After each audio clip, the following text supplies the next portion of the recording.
Hi everyone, it's Don and I hope you're having a fantastic day. Well, Carnival has come out and cleared up a bunch of things on a couple of their ships and some upcoming events because there was a lot of confusion. Also, Royal Caribbean is doing it again with their computer system. Another huge glitch that's going on that really has frustrated passengers, and I don't blame them for this one. Wait till I tell you this story. And then we also have Royal Caribbean playing a kind of a, seems like a bad April Fool's joke. Your cruise is canceled, April Fools. But seriously, your cruise is canceled.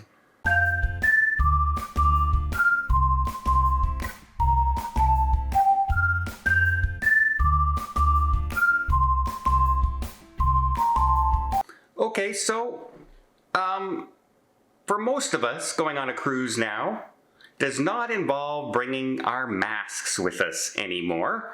However, Carnival has sent out messages to passengers sailing on their transatlantic sailing saying that, hey, guys, when you embark on the ship in Brisbane, you will need to have a mask. Also, when you disembark in Seattle, you will need to have a mask as well, but you won't need it on the ship.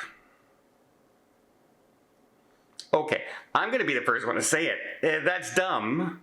Quite frankly, I don't understand the logic, but I guess these are the rules going on in the port right now, that a transatlantic sailing has to have, you have to wear the mask in Brisbane, and then you have to wear it when you're getting off the ship, but for the entire 2 weeks or so you're on the cruise, you don't have to wear it, and mingling with everybody and everything, but that mask, when you get off in Seattle, that's going to protect everybody in the world, I guess. It's just a dumb decision, it's bureaucracy, it does no extra good, but they have to do it. So that's going to be coming up very, very soon on the Luminosa. So just keep that in mind as you're going.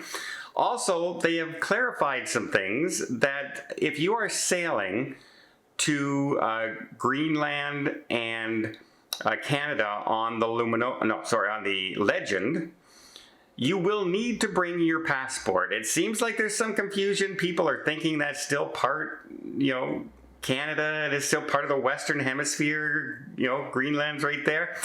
No, different countries, different rules. To come to Canada, you need to have a passport. To go to Greenland, you need to have a passport. Your birth certificate, your driver's license is not good enough to do that trip. Doesn't matter if it's with Carnival, it's any cruise line, it's any flight that you're taking. If you're going to a different country, you need to bring your passport.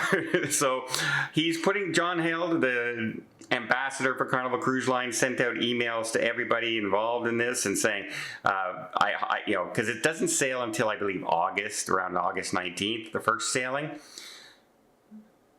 Basically, I hope that gives you enough time to get your passport, because the passport offices have not necessarily been the fastest lately. When you pay for expedited, it can still take a few weeks.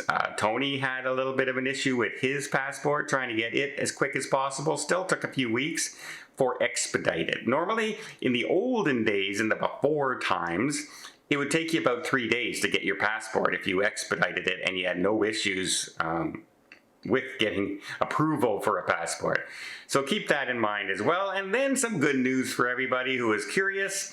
Coming up on St. Patrick's Day, 17th, which is tomorrow, Carnival Cruise Line will have some Irish options on board and some special cocktails on board as well to celebrate St. Paddy's Day. So if you're on a Carnival ship or heading on a Carnival ship by tomorrow, then you should be in, keep that option open. It should be fleet-wide, right across, and hopefully you don't overindulge and break some of the new Carnival rules and end up being those people that pay the price for the new rules, because they're keeping an eye on everybody now who overindulge in the cocktails, shall we do, and pop too many pops. So, but have a good time anyway. It's St. Paddy's Day after all on the high seas.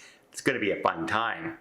Then we have Royal Caribbean's couple of things going on. But before I get there, let me just invite you to hit that subscribe button if you haven't done so already. If you want to keep up to date with everything going on in cruising, from your cruise might have been canceled, to what you need to get on your ship, like a passport, what hotels you can be staying at, that's coming up very soon in a couple videos, as well as hints and tips and tricks to maybe make your cruise that much easier and even save you a little money in the meantime. I hope you'll join us on a channel. We try and make it as lighthearted as possible and have a little fun along the way. It doesn't cost anything, and it really does help the channel out, and again, I really do appreciate it. Okay.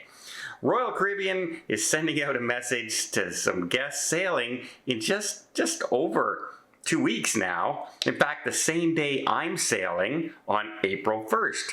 And at first, guests thought, is this an April Fool's joke? Are you kidding me? But they are canceling the Mariner of the Seas April 1st cruise because the ship is in dry dock longer than anticipated. It's getting maintenance work done, including on the engines and the system there, as well as some refreshment things being done, and it's not ready yet. It's going to take a few days longer to get done. So the Mariner of the Seas canceled their April 1st, April Fools. It seems like a bad joke. April Fool, your cruise is canceled. But seriously, your cruise is canceled. And they're offering them two options. One, you can rebook another cruise and transfer that money over, and they're generously saying they're going to waive the transfer fees that they normally charge if you want to switch your ship. Since you canceled a cruise, that's not really a generous thing to do. Should be a mandatory thing to do. And you can book another sailing. Of course, if your other cabin on a different ship costs more, you have to still pay the difference. But if you do this, they're going to give you a 50% future cruise credit that you can use up to 1 year from now. Or you could choose option 2. You can get a full refund, including that non-refundable deposit that you placed and things like that. And they're still going to give you a 50% future cruise credit. Now, this has literally freaked and angered a ton of people, because not everyone can drive to the cruise port. Not everyone is booking their flights through the cruise line. And so they're on the hook for flights and hotels that they've booked and paid for and reserved. And the cruise line's not going to honor any of that money. And so a lot of people are very, very angry right now who are going to be on that sailing. And yeah, I can't blame them. I normally book my own flights because I fly sometimes different, and I get different discounts with Air Canada because of my loyalty status and that I can't normally get through the cruise line. But yeah, wow. Like 2 weeks to your cruise, they're canceling it because, yeah, it's going to take a little longer. But and also for those two options, really, yeah, they offer option 1 to transfer your money and go through that and everything. Why not just take the full refund? You're going to get the 50% cruise credit anyway. Why would you not do that? And by the way, if you haven't turned in your option, which option you want, by the 29th of March, they're going to automatically just refund your money anyway. So yeah, bad early April Fool's joke, I guess, coming up on that. But then we also have one more story. Remember the glitch I told you about that, people were seeing a sale that doesn't even exist with Royal Caribbean? Well, there was something that does exist for Royal Caribbean, and that is a shore excursion that is in the Bahamas, where it is for the Atlantis Aquaventure Water Park Tour.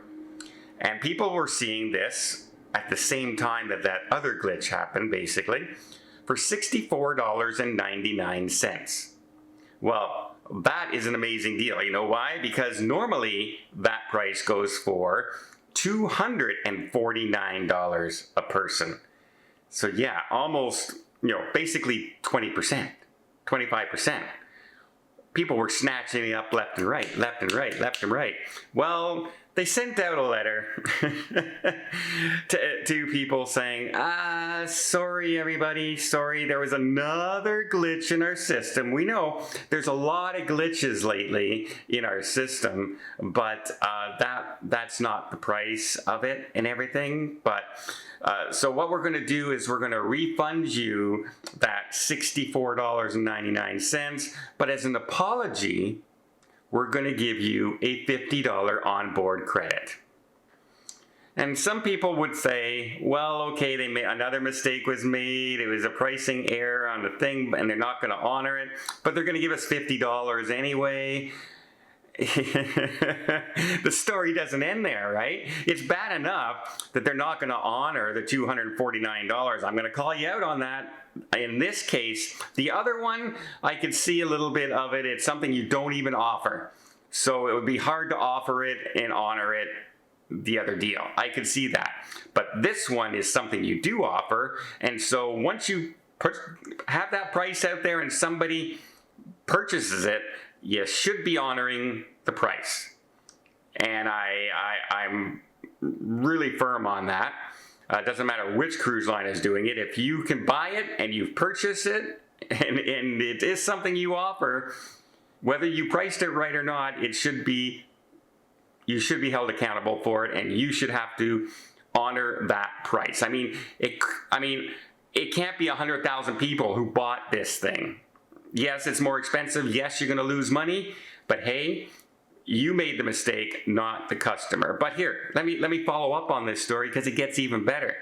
They're giving you a $50 onboard credit, right? Well, guess what? The new price they also did is they raised the price from $249.99 to $309. That's right. So if you were to, that $50 does not even cover the price increase that they just put on the exact same shore excursion. It's $10 short. They couldn't even offer you a $60 onboard credit to cover the new cost of the raised fare. So not only did you not get it for $64, you're also not even going to get it for the $249, even with the onboard credit.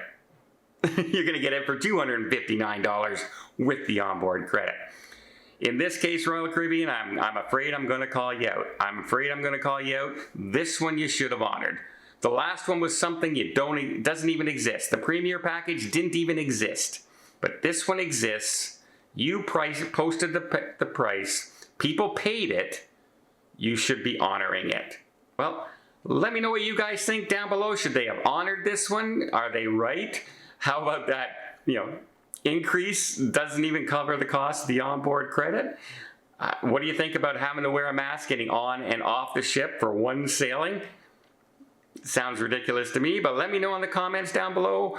And I hope you appreciate this video. If you did, please give it a thumbs up. Want to see more tips, more tricks, more travel blogs from around the world? Hit that subscribe button. Till next time, have yourself a safe and a great vacation.